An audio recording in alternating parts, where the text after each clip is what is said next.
Bienvenue sur Vérité TV. Je suis là pour la parole et rien que la parole au nom puissant de Jésus-Christ.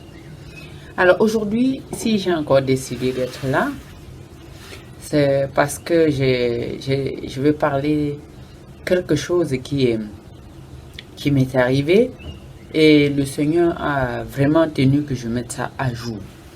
Mettre à jour, pourquoi? Parce que si tu es le sentinelle, comme ça le dit dans la parole, si tu es un sentinelle et que tu vois venir l'épée sur une personne et que tu ne l'avertis pas, et que l'épée surprend la personne et que cette personne meurt dans cette condition, le Seigneur te redemandera son sang. Amen. Alors, je viens ici vraiment exhorter le peuple de Dieu à rester connecté à la parole, à ne pas vivre avec la peur. Parce que des fois, avec la peur, les choses que tu vis au quotidien, les visions que tu as, les songes que tu as, ça peut des fois te permettre à... ces visions peuvent faire que tu te rétrogrades ou bien tu ne dis pas ce que tu as envie que tu dises parce que tu as peur. Mais nous ne sommes pas appelés à avoir peur. Amen. Alors je vais ici fortifier quelqu'un qui est dans la même situation que moi, mais qui a décidé de ne pas parler. Non, il faut parler. Amen. Alors je vais prendre sans plus tarder le verset de Ézéchiel 13, verset 14. Que je vais lire, ensuite je vais vous expliquer pourquoi. Ézéchiel 13, verset 14. Je vais lire pour la gloire du Seigneur Jésus-Christ. Alors, il est là. Ézéchiel 13, verset 14. J'abattrai les murailles que vous aviez couvertes de plâtre et je le jetterai par terre et ses fondements seront mis à nu. Jérusalem s'écroulera et vous disparaîtrez dans les ruines. Vous reconnaîtrez alors que je suis l'Éternel. Alors ça c'est le verset 14. Je vais lire le 15. J'irai ainsi jusqu'au bout de ma fureur contre le mur et contre ceux qui l'ont couvert et de plâtre. Alors je vous dirai, plus de murs, plus personne pour les replâtrer. Amen. Alors ça c'est Ézéchiel 13, versets 14 et 15. Alors ce verset vraiment, pourquoi pas une autre? Pourquoi pas une autre? Pourquoi que celle-ci? Parce que Dieu qui t'a créé, il connaît l'état de ton cœur, il connaît l'état du cœur du voisin, il connaît l'état du cœur de tout le monde. Alors pour ce fait, un jour, j'ai eu en vision, non pas la vision s'il vous plaît, c'était un rêve. J'ai eu une de nos sœurs qui est à l'église avec moi, mais sauf que elle vient à l'église, elle loue avec nous, elle chante avec nous, elle prie avec nous, mais quand la nuit arrive, elle se permet encore de faire des sorties astrales, elle se permet encore de voler sur le balai. Et puis j'étais dans les rêves et puis je l'ai vu justement voler sur un balai. Et puis je dis, mais Seigneur, c'est pas possible ça. Cette soeur vient à l'église avec nous. Comment ça se fait qu'elle pratique encore ce genre de choses des ténèbres?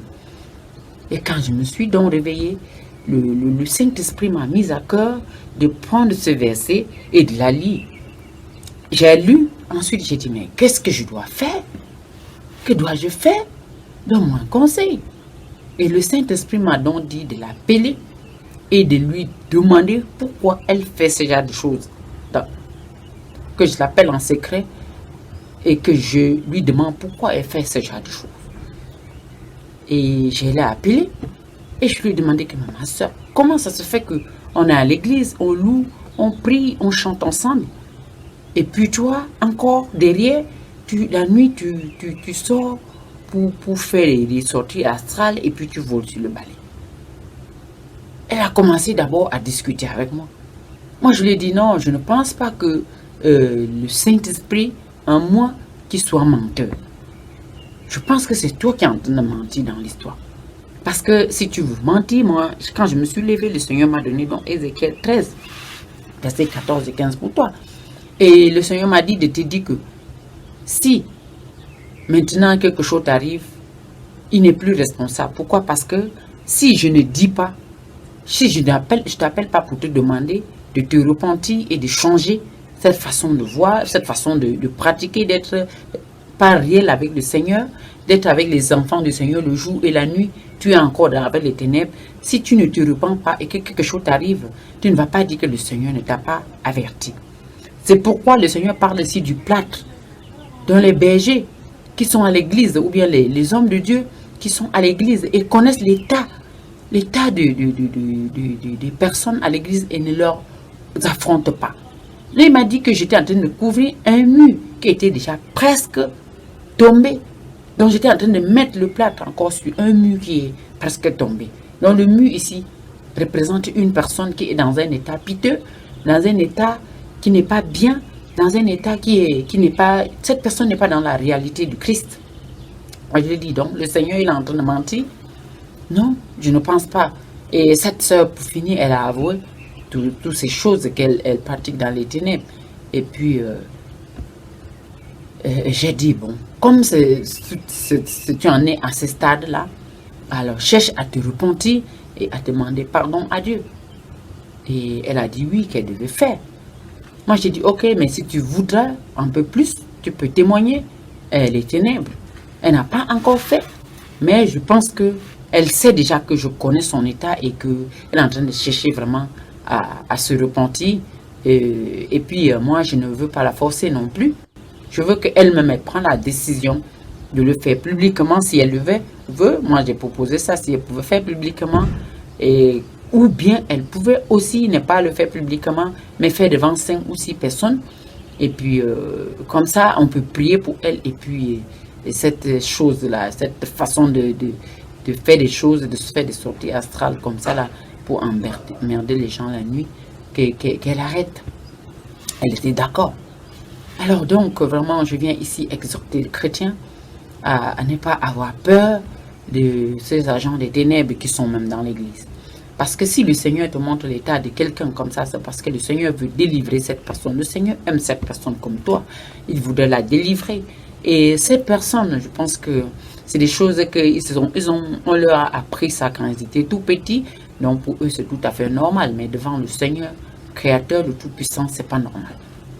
Donc vraiment, j'exhorte vraiment les chrétiens à rester réveillés, à prier sans cesse, à rester connectés dans la parole et à dénoncer les activités démoniaques qui sont autour de lui sans toutefois avoir peur. Parce que nous sommes des sentinelles. Et si un sentinelle voit venir l'épée et n'avertit pas la personne que l'épée est en train de venir sur lui et que la personne meurt, le Seigneur va lui réclamer son sang. Mais je n'aimerais pas que le sang de quelqu'un reste sur ma main parce que j'ai vu ce qu'il faisait justement et le Seigneur m'a dit, va lui dire, et que je n'ai pas dit non.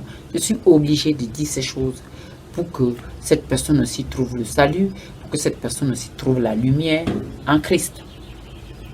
Alors c'est merveilleux de savoir ces choses et d'affronter ces personnes et de parler avec eux, mais avec beaucoup d'amour et avec beaucoup de compassion. On ne doit pas parler comme si ces personnes étaient la merde, non. On doit leur parler comme s'ils étaient aussi des personnes appelées, mais sauf que pendant le parcours terrestre, ils se sont détournés. Alors, restez réveillés et puis n'ayez pas peur des ténèbres ou nous, agents des ténèbres qui sont dans les églises, parce que Christ revient bientôt chercher un peuple saint. Ne l'oubliez pas. Et nous sommes un peu plus choisis pour éclairer les personnes autour de nous. Alléluia. Que le Seigneur soit loué. Et n'oubliez pas, on était dans le livre d'Ézéchiel 13, versets 14 et 15, qui parlait justement des plâtres qu'on a couverts, des murs qu'on a couverts. Bon, des murs ici, c'est des personnes qui sont dans des activités démoniaques et le Seigneur veut les délivrer. Amen. Soyez réveillés au nom puissant de Jésus et à très bientôt.